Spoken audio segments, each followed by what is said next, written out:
Context. Noticing context, setting context, working with context. It is the unsung hero of impactful coaching. It is what allows us to show up and respond to what shows up and have what shows up tend to be something transformative. See, in the context of my marriage, when I show up and respond to what shows up, it's rarely conversations about the nature of the human experience. Now, it has been at times, but it's usually like lunch and the kids and Netflix and stuff. And it's perfect and it's beautiful what unfolds organically in that context.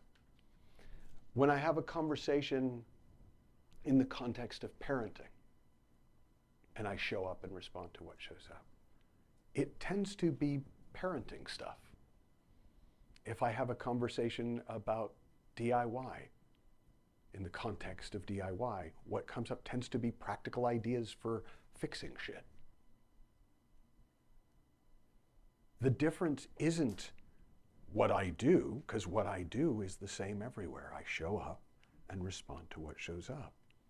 The context determines where we go. And as the coach, our job is to set the context. Now, we do it with the client, because if they don't agree to the context, then we're having two different conversations. Now, since we have been in this room, I've been setting the context every time I set up a drill. I tell you what the context is. Coach, your job is to show up and respond to what shows up. Client, your job is to, whatever I make up the context is. Because we're in the context of a training, my words have weight with some of you, not Brian, but many of you. Sorry, the joke was there, man. But do you see what I mean? It's always going on. We're just mostly oblivious to it and wonder why sometimes this goes so smoothly and sometimes it doesn't. Why do these conversations flow so easily when I'm in a training and so awkwardly at home? Why does it work so well with a client and so terribly with a partner or a friend or a child? It's context. And it doesn't take a lot, but it does take something. Now, that context can be covered by, I'm a transformative coach. Like, that's context. If you come to me and I say, I'm a life coach, that's a slightly different context. And what that means to different people will be different, right? If I, one of my best friends is a guy named Paul McKenna, who's very well known in the UK as a hypnotist and an author, and he does big stage, or he used to do big stage shows. I don't know that he's still doing them, but and he would do these shows where 5,000 people would come out to what, to need stage hypnosis. Very funny, very fun. And I remember somebody asking him once, what's the most powerful hypnotic suggestion that you use in your show? And he said, the marquee, where it says the hypnotic world of Paul McKenna. Because anyone who walks in that room is expecting to either be hypnotized or to resist hypnosis. The context is all set about hypnosis. Now, it's such a little thing, but it does actually affect everything that we do. If you've done these kinds of conversations, if you've had these kinds of conversations, I'm just saying, look, and you'll see where the context was clear, where you were both in the same conversation for the same reason. Sometimes the context is just, what do you want? And we're going to have the conversation in the context of what you want as the client. I call those Uber conversations. Like, like, I'm your Uber driver. Tell me what you want. I'll help you get there, right? Sometimes it's in the context of like a train ride. Right? The context is, I've got some things I'd like to share with you that I think you will find helpful. And if you agree to get on board the train, I'll train you. I'll take you somewhere. And that's a context. There is no one right context, but there is always context. And if you don't presence it, you're going to be a victim of it. Now, there's a skill to that, right? So I wouldn't expect you to immediately be going, okay, great, got it, context, okay, phew, got a skill, right? This is one where the more you play with it, the more you notice it, the more you will notice the impact of it and how much easier or more difficult it makes your job.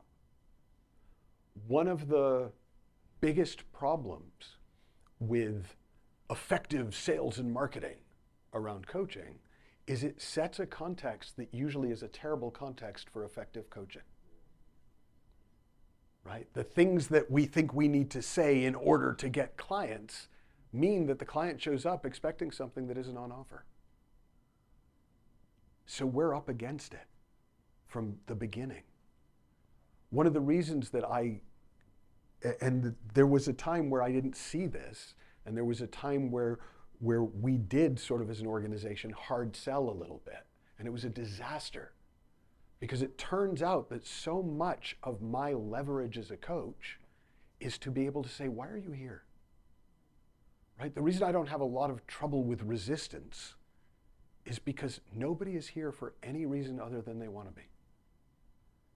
If they can say, because you strong-armed me into it, because you told me that, well then, my bad, right? Then I can't, then maybe we will have to go back and forth about it. But the truth is, I don't need to be here, and you don't need to be here. That's why it works. Nobody needs coaching. Most people can benefit from it tremendously. It's one of the reasons I like it as a profession, is because nobody needs it, right? Like I am,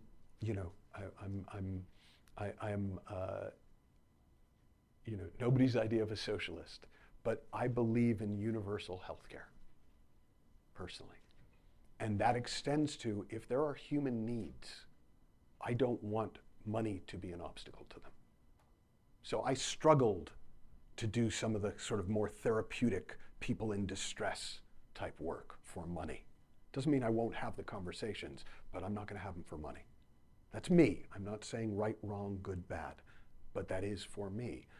But coaching is like, dude, you're a perfect being of light. Yeah, it'll probably be a little easier to grow your business if we have a chat, but you're okay. That allows me to really enjoy getting into the conversation, to not worry about what I charge. Because if and as it happens, we've also found ways of just charging lots of different prices for different amounts of contact. So it's, I found my way, you'll find your way. But there's a context to hiring a coach that is different to buddy coaching. There's a context to hiring a coach that's different to, oh yeah, no, we did a lot of, I listened to this, and I'm not saying those things aren't valuable, of course they are. God, I wouldn't have any interest in them if they weren't. I mean, they're fun, so maybe I'd have some interest in them, but I had a lot more interest in them because of all the beautiful things that happen in these contexts, but they are different. So one way of setting context is, hey, let's talk about what your job is and what my job is, right? That's a really good one.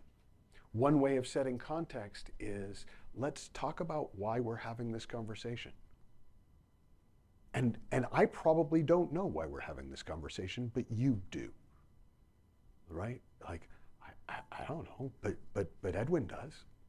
He can tell me why he wants to work with me, why he's considering working with me, right? And that becomes the context. Now, there is a formal grown-up name for this in the world of therapy called contracting, right? Where you set the contract between the therapist and the patient. And that's a nice formal way of talking about it, but you don't have to do it like that.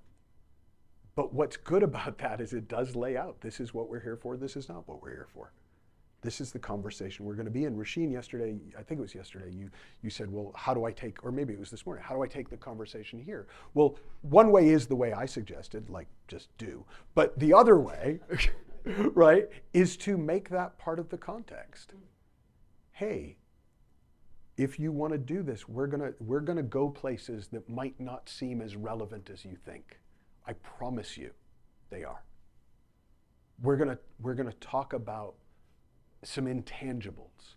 I used to, when I gave talks about this in environments where it didn't make sense to give a talk about this, I would say, this may be the least practical session that you come to, but I think it's probably going to be the most useful.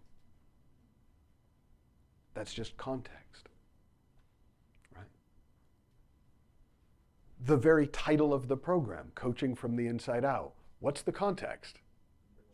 Coaching and inside out. So it's not weird when I talk about that. If I had called this course How to Succeed in Business Without Really Trying, some of the stuff we've talked about would have been weird. But I didn't. So there's a whole beautiful integrity with setting context. And it can take time, or it can take seconds. Right? In some ways, like when I did the radio show and people would call in, the context was set. I didn't have to say anything most of the time. Like, you have called into a radio show called Super Coach. Guess what's going to happen? Right? Or one of the early versions of the show was called You Can Have What You Want. Guess what we're probably going to talk about? Right? It's built into the title. So even as you're setting up your business, as you're setting up your practice, notice you're setting a context. Whatever is on your website is context. How you talk to a prospective client about what's on offer is context. Now, it's okay, you're never screwed, right? Because you can reset context in any moment. You can say, hang on, let's just see if we can get back on the same page, because it feels like we're having two different conversations. And then you get back to context.